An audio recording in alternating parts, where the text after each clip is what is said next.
హే buddies, ఎలా ఉన్నారు? నేనైతే చాలా బాగున్నాను. చిన్నప్పటి నుంచి మన లైఫ్లో ఎంతో మంది ఫ్రెండ్స్ ఉండే ఉంటారు. స్కూల్లో, కాలేజ్లో, నైబర్హుడ్లో, హాస్టల్లో ఇలా చాలా మంది ఉంటారు. ఎంతమంది ఉన్నా అందులో కొంతమంది మాత్రమే మనతో లైఫ్ లాంగ్ ట్రావెల్ చేస్తారు. వాళ్ళే మనకు బెస్ట్ ఫ్రెండ్స్లా మిగిలిపోతారు. ఏదో మూవీలో చెప్పినట్టు బంధువులను భగవంతుడు ఇస్తాడు, స్నేహితుల్ని మనమే వెతుక్కోవాలి అని. అది నిజమే. కానీ నేను వెతుక్కోకుండానే నాకు మంచి స్నేహితులే దొరికారు.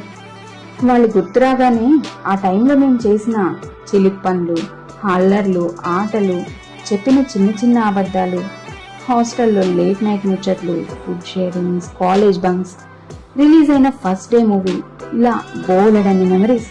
ఇవన్నీ గుర్తురాగానే లైఫ్ ఒక్కసారి రివైండ్ అయితే బాగుండు అని ఎన్నిసార్లు అనుకొని ఉంటాను. చాలా సిచ్యువేషన్స్ లో మనం సిబ్లింగ్స్, పేరెంట్స్, మన పార్ట్నర్స్ ఇలా దగ్గరగా ఉండే ఎవరితో షేర్ చేయలేని కొన్ని థింగ్స్ కూడా ఎక్కడ ఉన్న మన బెస్ట్ బడ్డీస్ తో ఈజీగా షేర్ చేసుకుంటాం. ఈవెన్ మనం తెలుసో తెలియకో చేసిన తప్పులు కూడా. ఎందుకంటే మనల్ని జడ్జ్ చేయకుండా, ఎలాంటి ఎక్స్పెక్టేషన్స్ లేకుండా, అవసరమైతే 4 తిట్టైనా సరే మనల్ని ఆ ప్రాబ్లం నుంచి బయటపడేయడానికి కావలసినంత మోరల్ సపోర్ట్ వాళ్ళ దగ్గరే దొరుకుతుంది. కాబట్టి ఒక్కోసారి మనతో ఎప్పుడు ఉండే ఫ్రెండ్స్ కూడా మనకి బోరింగ్ గా అనిపించవచ్చు. బట్ వాళ్ళు దూరమైనప్పుడే తెలుస్తుంది వాళ్ళ వాల్యూ. ఏ రిలేషన్ లో అయినా గుడ్ థింగ్స్, బ్యాడ్ థింగ్స్ ఉంటాయి కదా, అలాగే ఫ్రెండ్షిప్ లో కూడా ఉంటాయి. మనం బాగా నమ్మిన ఫ్రెండ్సే ఒక్కోసారి మనల్ని శాంతం ఉంచేస్తుంటారు. అలాంటి పాసింగ్ క్లౌడ్స్ వలన కూడా మనం లైఫ్ లో చాలా నేర్చుకుంటాం అనుకోండి. ఒక్క మాట గుర్తుంచుకోండి, పరిచయమైన ప్రతి ఒక్కరిని స్నేహితులుగా ఫీల్ అవ్వకండి. మనం చూస్ చేసుకునే ఫ్రెండ్స్ వల్ల లైఫ్ లో చాలా అనుభవాలు ఎదురవుతాయి. కొన్ని పాజిటివ్ అవ్వచ్చు, కొన్ని నెగిటివ్ అవ్వచ్చు. కర్ణుడు అన్ని విషయాల్లో అర్జునుడితో సమానమే. కాకపోతే చెడ్డవాడైన దుర్యోధనుడితో స్నేహం చేసి ఓడిపోయాడు. అర్జునుడు మంచివాడైన కృష్ణుడి మాట విని విజయం సాధించాడు. సో బడీస్, ఇలాగే మీ లైఫ్ లో మీరు ఎలాంటి వారితో స్నేహం చేస్తున్నారు అనేది మీకు చాలా ఇంపార్టెంట్.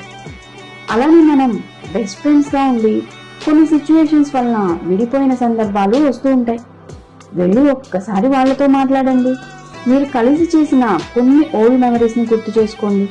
వెంటనే మీరు కలిసిపోవడమే కాకుండా, అరే వీళ్ళు లేకుండా ఇన్ని డేస్ నేను ఎలా ఉన్నారా అనిపిస్తుంది. నాకు అనిపిస్తుంది, ప్రతి ఒక్కళ్ళకి వాళ్ళ లైఫ్ లో ఒక బెస్ట్ ఫ్రెండ్ ఉండాలి. దేవుడు అన్ని చోట్ల ఉండలేక అమ్మని సృష్టించాడు అంటారు కదా, అది నిజమే. కానీ ఒక వయసు వచ్చిన తర్వాత అమ్మతో కూడా అన్ని చెప్పుకోలేం కదా, కాబట్టే బెస్ట్ ఫ్రెండ్స్ ని సృష్టించాడు అనిపిస్తుంది.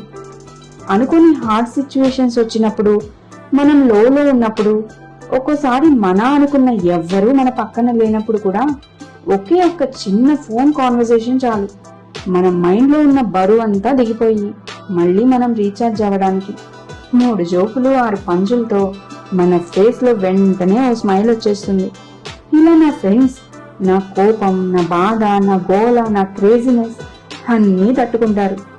నాకైతే ఇలాంటి బెస్ట్ బడీస్ ఉన్నందుకు లక్కీ అని ఫీల్ అవుతుంటా. మీ లైఫ్ లో కూడా తప్పకుండా ఇలాంటి ట్రూ ఫ్రెండ్స్ ఉండే ఉంటారు కదా. అయితే ఈ పాయింట్ ని మీ బెస్ట్ బడీస్ తో షేర్ చేయండి. Trust me, they will definitely get smile on their face. Thanks for listening and please don't forget to subscribe. Me Sony signing off.